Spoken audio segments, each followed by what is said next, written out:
Você certamente, em algum momento escolar, deve ter ouvido falar de guerreiros muito bem armados e equipados com suas lanças, espadas, roupas e bandeiras marcados com uma cruz. Esses guerreiros fizeram parte das Cruzadas, uma série de expedições militares reais que partiram da Europa nos séculos XI e início do século XIII, período que fez parte da Baixa Idade Média. Mas você sabia que nessas expedições, além de membros do clero católico, também foram pessoas comuns que não eram diretamente ligados nem à igreja, nem aos nobres guerreiros ou cavaleiros da era medieval? Você sabia que numa dessas cruzadas houve a presença maciça de crianças e em outra houve a invasão de uma cidade católica por parte dos cruzados, que teoricamente deveriam ter invadido Jerusalém, que estava tomada pelos muçulmanos? Pois é, essas e outras informações sobre as cruzadas serão o assunto central do vídeo de hoje. Mas antes, deixe seu like, compartilhe nossos vídeos e acione o sininho de informações para receber, em primeira mão, publicações do canal Axiomas da História. Convoque familiares, amigos e inimigos para a cruzada do compartilhamento de nossos vídeos. E ajude mais pessoas a aprenderem ou reverem conteúdos históricos importantes para o crescimento intelectual. E, é claro, para aqueles que desejam passar nas provas de história que a vida lhes coloca à frente. E sem bolodórios, vamos começar!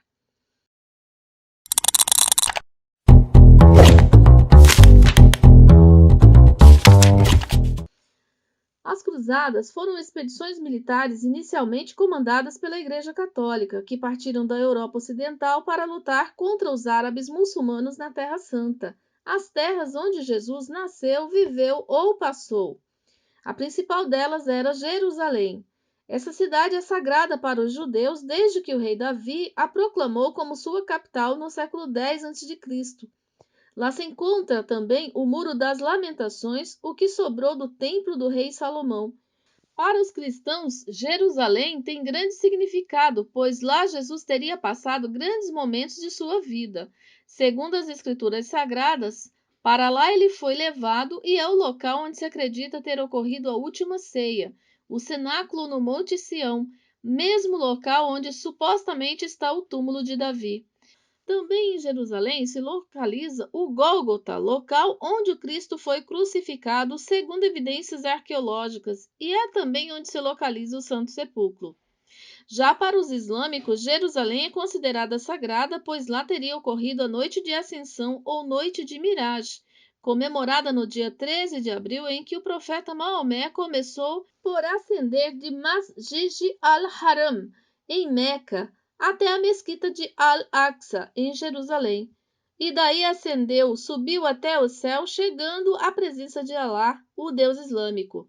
O próprio Alá teria convidado a Maomé a ascender aos céus e o arcanjo Gabriel o teria conduzido. Em Jerusalém se encontra atualmente a Mesquita de Al-Aqsa, derivada do nome mencionado no Alcorão, e a cúpula da rocha, de onde Maomé teria ascendido ao céu. Vocês podem imaginar o quanto Jerusalém é sagrada para essas três religiões monoteístas? Pois só nesse curto espaço de tempo falamos o nome dela várias vezes. Não é à toa que se tornou o palco das atenções dos cruzados. Voltando às cruzadas, precisamos entender o contexto em que a Europa e a Ásia Menor estavam inseridas, o que gerou as cruzadas. Essa história começa no dia 27 de novembro de 1095, na cidade francesa de Clermont, quando o então Papa Urbano II, o chefe da Igreja Católica Romana, a instituição mais poderosa da época, convocou os cristãos ocidentais para ir à luta contra o inimigo do cristianismo na época, o islamismo. Claro que a Igreja Católica Romana tinha outros inimigos em comum, como os judeus e até mesmo os próprios cristãos ortodoxos, que não eram exatamente inimigos, mas estavam fora da jurisdição do Papa. Além disso, a Europa passava por muitos perrengues, crise nos feudos e conflitos entre os nobres desprovidos de terras. Mas o Islã foi a sua primeira desculpa para retomar a Terra Santa. Então vamos entender os motivos que levaram Papa Urbano a reunir milhares de cristãos para essas expedições que ficaram conhecidas como cruzadas, principalmente pela cruz que adornava as roupas dos expedicionários. Motivo número 1: a expansão islâmica. Após a morte de Maomé, o fundador do Islã, ocorrida provavelmente em 8 de junho de 632, a religião islâmica, que não era dissociada da política, ficou fragmentada em grupos e seitas, mas a divisão mais importante foi entre os grupos xiitas e sunitas. O importante é entender que esses grupos se lançaram contra antigos dominadores do Oriente Próximo e da Anatólia, o Império Bizantino e o Império Sassânida. O Império Sassânida foi o último império persa pré-islâmico e já vinha há décadas em pé de guerra contra os árabes muçulmanos, assim como os bizantinos. Após 30 anos de batalha, os sassânidas foram derrotados. Já os bizantinos não resistiram tanto tempo e foram obrigados a entregar aos muçulmanos uma parte de seu território que envolvia a Síria, a Palestina, o Egito e outros pontos do norte da África. A poderosa cidade de Constantinopla resistiu e ficou ainda sendo a capital dos bizantinos. Essa cidade era a joia comercial deles, não podiam entregá-la assim, né? Vem pra cá pra tu ver se tu não morre no pau. Acontece que os muçulmanos estavam divididos em tribos e algumas tornaram muito poderosas. Elas foram se espalhando e seus exércitos ganhando força e se lançaram contra outros territórios, como a Índia, a Península Ibérica, onde se localiza Portugal e Espanha, o sul da Itália, a França e as ilhas mediterrâneas. A civilização islâmica, apesar de se mostrar tolerante e brilhante sob o ponto de vista intelectual e artístico, após inúmeras conquistas, passou a enfraquecer-se militar e politicamente e perdeu territórios que se tornaram independentes ou então foram recuperados pelos seus inimigos bizantinos, francos e reinos neogodos. Porém, em agosto de 1071, na Batalha de Manzikerta, ocorrida entre os bizantinos e os seljúcidas, novamente o mundo cristão se viu ameaçado pelo mundo islâmico.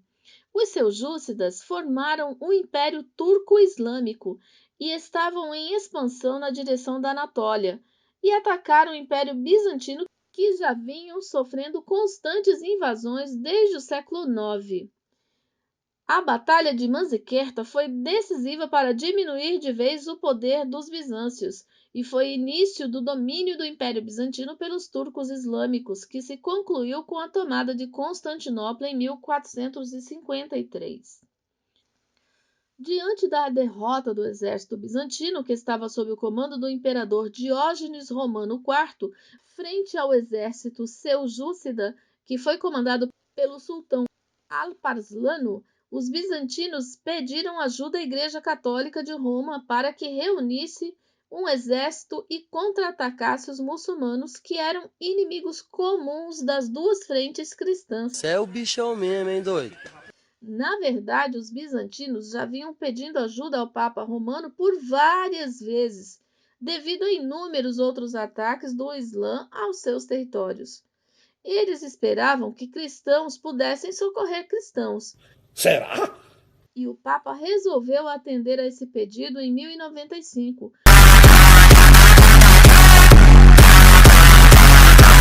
convocando o povo europeu para as cruzadas. Mas esse foi só um dos motivos que, embora seja religioso, não deixa de ser também político, pois se tratava tanto da dominação religiosa quanto da disputa por territórios entre o cristianismo e o Islã. O segundo motivo das cruzadas foi a questão socioeconômica, porque a Europa Ocidental passava. A partir do século XI, o mundo medieval sofreu várias transformações que culminaram com o desmantelamento da ordem feudal. Uma delas foram as inovações tecnológicas no campo, como a charrua e os moinhos de vento, que contribuíram, de certa forma, para um aumento da produção agrícola. Porém, esse excedente da produção não foi suficiente para alimentar a demanda de pessoas que cresciam com muito mais rapidez. Sendo assim, o crescimento demográfico marcou inúmeros conflitos gerados pela pobreza e miséria extrema. Muitos dos senhores feudais aumentaram os impostos ou obrigações servis cobradas dos camponeses. Muitos servos foram expulsos do feudo, indo parar nas cidades emergentes e acabavam vivendo de esmolas ou de cometer furtos e outros crimes. A igreja era responsável por dar esmolas e cuidar da espiritualidade e da moral das pessoas, mas de certa forma ajudava a manter a ordem, já que era representante de Deus na terra e ditava as regras morais e de bons costumes. Mas, devido ao grande crescimento populacional, ela estava perdendo o controle. Já não conseguia responder a explicações do porquê de tanta miséria. Além disso, ela acumulara uma enorme fortuna em terras e outros bens valiosos, o que era meio contraditório a um dos dogmas católicos, a simplicidade em que o clero deveria viver. Mas vamos lá.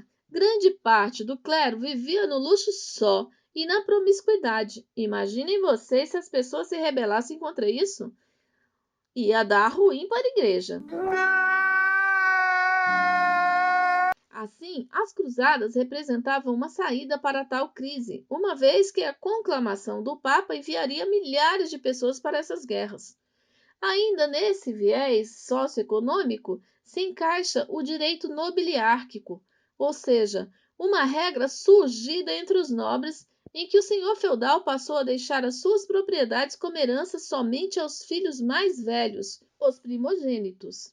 Isso quer dizer que os filhos mais novos dos senhores feudais deveriam buscar outros meios de vida, oferecendo serviços militares em troca de terras ou outras fontes de renda, como a cobrança de pedágio e até casamentos arranjados.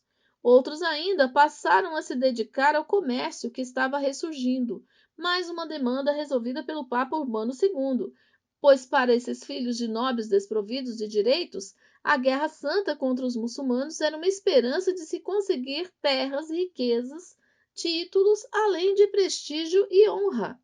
Era também a oportunidade de se destacar perante os demais da sociedade e uma grande aventura.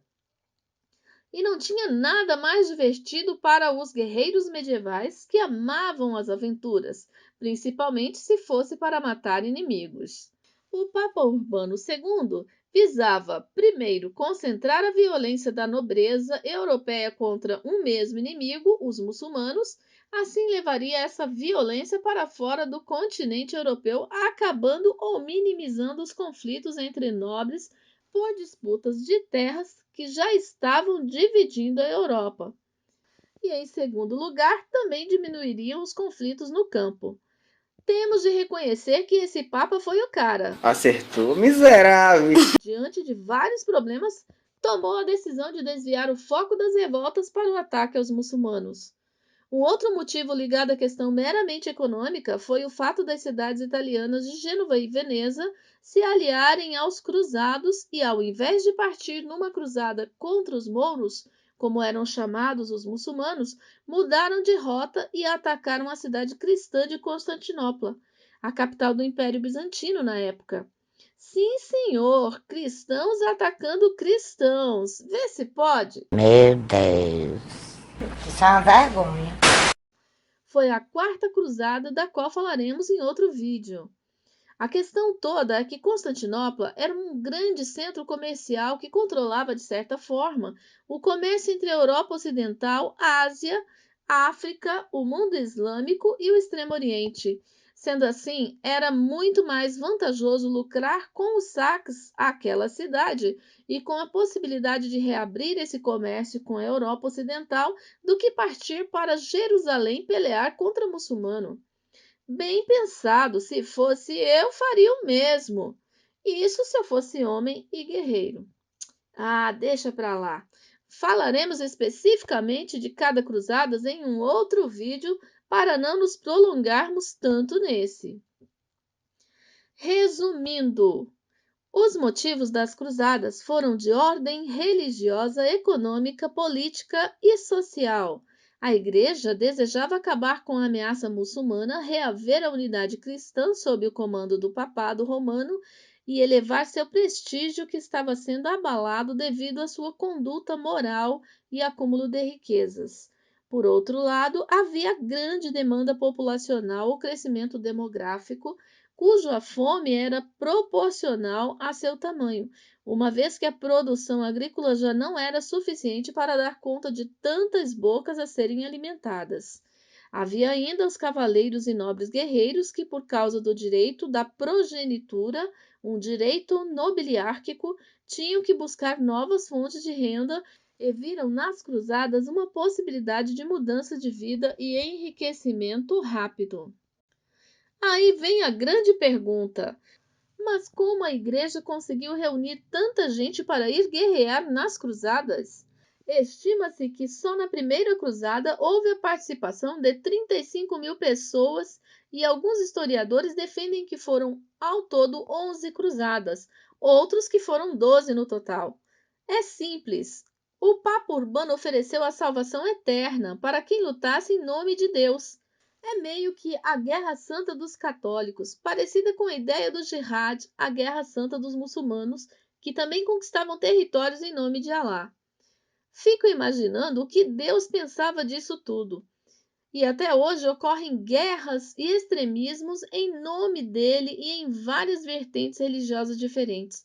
Mas não estamos aqui para julgar ou emitir opiniões, embora o assunto nos convide a várias reflexões. Existia na Idade Média a ideia de que a pessoa ia para o inferno se não obedecessem às regras da Igreja e de Deus. Como ela era representante de Deus na Terra, ela ditava as regras. E o medo de ir para o inferno era uma constante realidade de toda a sociedade medieval. Assim, não foi difícil atender ao pedido do Papa, pois além de todos esses motivos, as pessoas também iam em busca do perdão dos seus pecados ou da redenção divina. O fato é que essa estratégia de esvaziamento da Europa, organizada pelo Papa Urbano e depois pelos nobres e até por pobres, de certo ponto, deu certo, mas também teve suas consequências, como o esvaziamento cada vez maior do campo e uma crescente desorganização da agricultura, uma vez que muitos servos partiram para as cruzadas e não voltaram mais, ou porque morreram, ou simplesmente porque muitos fugiram da vida que levavam. Alguns servos estabeleceram relações comerciais com mercadores e passaram a investir no comércio e em novas práticas de ganhar a vida, como viver somente do artesanato. Assim surgiu a burguesia. Muitos nobres igualmente morreram, outros perderam seus feudos, outros ainda não encontraram riquezas e acabaram também investindo em práticas comerciais e se transformaram na nobreza de toga, ou seja, nobres comerciantes.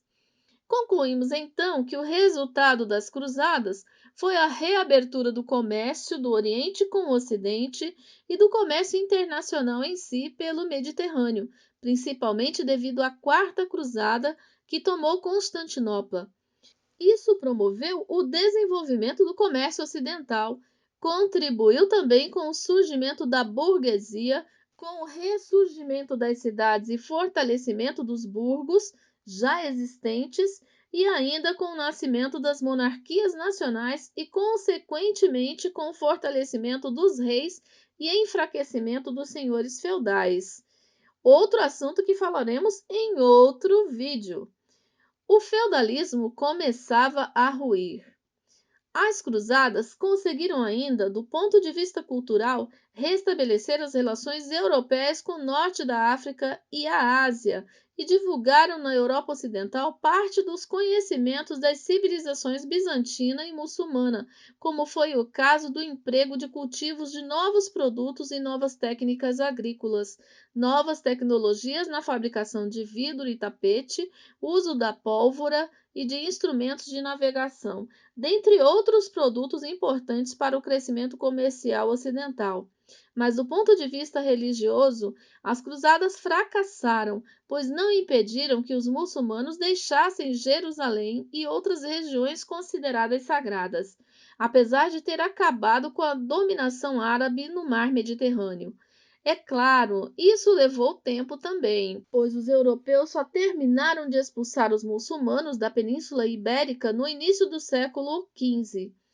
Mesmo assim, ficou a sua influência cultural, arquitetônica e religiosa naquela e em outras regiões que dominaram na Europa. Em 1453, os turcos otomanos, também muçulmanos, acabaram de vez com o Império Bizantino ao tomar Constantinopla e expandiram seus domínios imperiais até praticamente na Primeira Guerra Mundial. Atualmente, o Islã é uma das religiões que mais cresce no mundo. Lembre-se que, para uma melhor compreensão dos fatos históricos, é importante o empenho nos estudos, pesquisas e sempre fazer a relação do passado com o presente, das continuidades e permanências da história humana. Gratidão por ficarem até aqui. Novamente pedimos que nos ajudem compartilhando nossos vídeos, dando aquele like precioso e acionando o sininho de notificações para ficar por dentro das novas publicações. A quem puder, pedimos que apoie nosso canal para adquirirmos equipamentos e melhorarmos a produção dos nossos vídeos. Obrigada e até a próxima! Se cuidem!